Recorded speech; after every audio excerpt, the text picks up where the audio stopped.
তাহলে হিসেব ছাড়া আল্লাহ তাআলা এমনিতে বলবেন হিসাব টিসাব নাই, তোমাকে এমনি জান্নাতে দিলাম। এটা চান আপনারা? দেখুন কোরআনে কারীম আল্লাহ তাআলা বলছেন ইন্নামা ইউওয়াফাস সাবিরুনা আজরাহুম বিগাইরি হিসাব।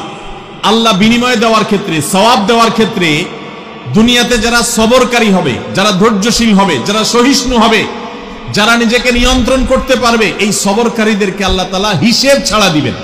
আপনারা কি জানেন কিয়ামতের ময়দানে আল্লাহর কাছে বান্দা কোন আমল করলে হিসেব ছাড়া জান্নাতে যাবে? জানেন কেউ? বলতে পারেন কেউ?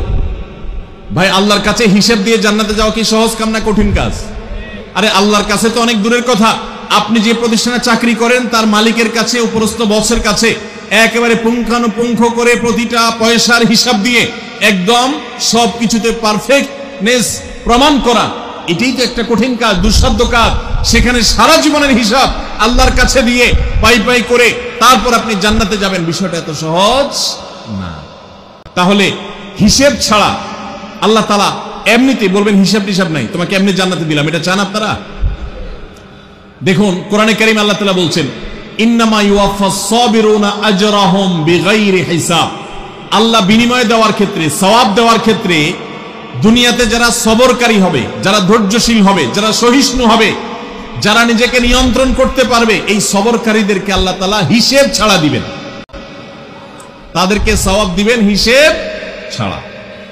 তাহলে আপনি যখন আপনার কর্মস্থলে থাকবেন আপনাকে ধৈর্য ধারণ করতে হবে। আপনি যখন পাবলিক পরিবহনে উঠবেন আপনার মাথা ঠান্ডা রাখতে হবে। আপনি যখন আপনার বাসা বাড়িতে থাকবেন আপনার মাথা ঠান্ডা থাকতে হবে।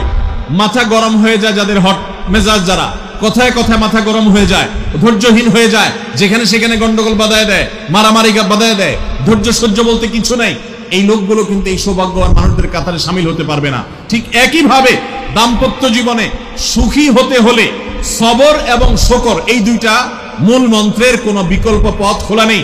সেটা স্বামীর জন্য প্রযোজ্য, স্ত্রীর জন্য প্রযোজ্য। স্বামী হিসাবে আপনি স্ত্রীর অনেক অনিয়মতা দেখতে পাবেন, অনেক কিছু দেখতে পাবেন, আপনার আকাঙ্ক্ষা, আপনার চাহিদা, প্রত্যাশা বিপরীত, আপনাকে সবর করতে হবে। ভাইরা আমার, আমাদের প্রিয় নবী সাল্লাল্লাহু আলাইহি সাল্লামের দাম্পত্য জীবনে কিন্তু টুনটান সমস্যা হয়েছে। আপনারা মনে করতে পারেন নবী সাল্লাল্লাহু আলাইহি সাল্লামের ঘর, ওনার স্ত্রীগণ সাহাবী, তারা উম্মুল মুমিনিন আমাদের মা, এত মর্যাদাবান মানুষ তারা, তাদের আবার ঝামেলা হয়েছে। ভাই দাম্পত্য জীবনে টুকটাক সমস্যা তাদেরও হয়েছে। প্রিয় নবী সাল্লাল্লাহু আলাইহি সাল্লাম নিজে একদিন বাসা ছেড়ে মসজিদে নববীতে এসে মন খারাপ করে বসেছিলেন, তিনি বাসায় যাচ্ছেন না, অভিমান করে। ওমর রাদিয়াল্লাহু তাআলা আনহু বিষয়টা বুঝতে পেরে তার মেয়ে যেহেতু নবী সাল্লাল্লাহু আলাইহি সাল্লামের স্ত্রী, তিনি সেখানে গিয়ে ভেতরে প্রবেশ করে তার সাথে কথা বলে তথ্য উদ্ঘাটন করে সেটা মিটমাট করার ব্যবস্থা করেছেন। স্বয়ং নবী করিম সাল্লাল্লাহু আলাইহি সাল্লামের জামাতা, ইসলামের চতুর্থ খলিফা আলী রাদিয়াল্লাহু তাআলা আনহু, তার মতে এত মর্যাদাবান মানুষ, তার ঘরে স্ত্রী হিসাবে আছেন কে? মুহাম্মদ সাল্লাল্লাহু আলাইহি সাল্লামের মেয়ে, জান্নাতে নারীদের সর্দার ফাতিমা রাদিয়াল্লাহু তাআলা আনহা।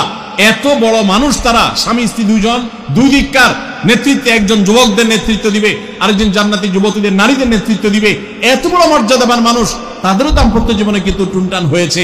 একবার আলী রাদিয়াল্লাহু তাআলা আনহু এসে মসজিদে টানটান হয়ে শুয়েছিলেন মাটিতে, মনটা খারাপ, ঘরে একটু হালকা ঝামেলা হয়েছে, তো এই জন্য মসজিদে নববীতে এসে মাটিতে শুয়ে আছে। নবী করিম সাল্লাল্লাহু আলাইহি ওয়াসাল্লাম দেখে বুঝতে পেরেছেন, টের পেয়ে গেছেন যে কিছু একটা হয়েছে বাসায়। তখন তিনি জামাইকে ডেকে বললেন, কুম ইয়া আবা তুরাব, এ মাটির বাপ, মাটিতে শুয়ে আছেন, এজন্য রসিকতা করে বললেন, এ মাটির বাপ উঠো, দাঁড়াও দেখি কি হয়েছে বলো। ভাইরা আমার, দাম্পত্য জীবনে টুকটাক সমস্যা হবেই হবে। যারা বিয়ে করেন নাই আগে থেকে প্রস্তুত থাকেন, বুকে পিঠে ছালার বস্তা সব বেঁধে রেডি থাকেন। বিশেষ করে সময় যেভাবে গড়াচ্ছে তাতে করে সামনে থেকে হেলমেট পরেও যাওয়া লাগতে পারে।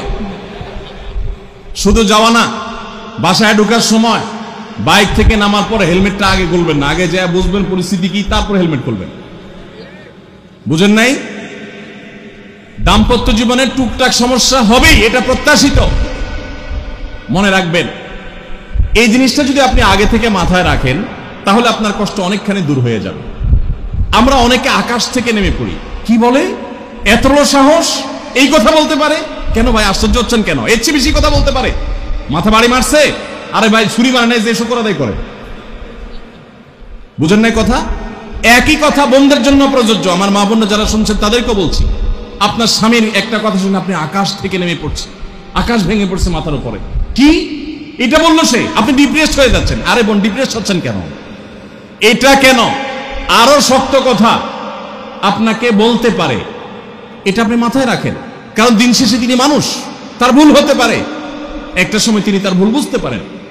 দাম্পত্য জীবনে যদি স্বামী স্ত্রী উভয়ে যদি ধৈর্যশীল না হয়, সবরকারী না হয়, হুটহাট রিয়াকশন করে ফেলে, কখনো দাম্পত্য জীবনে সুখী হওয়া সম্ভব নয়।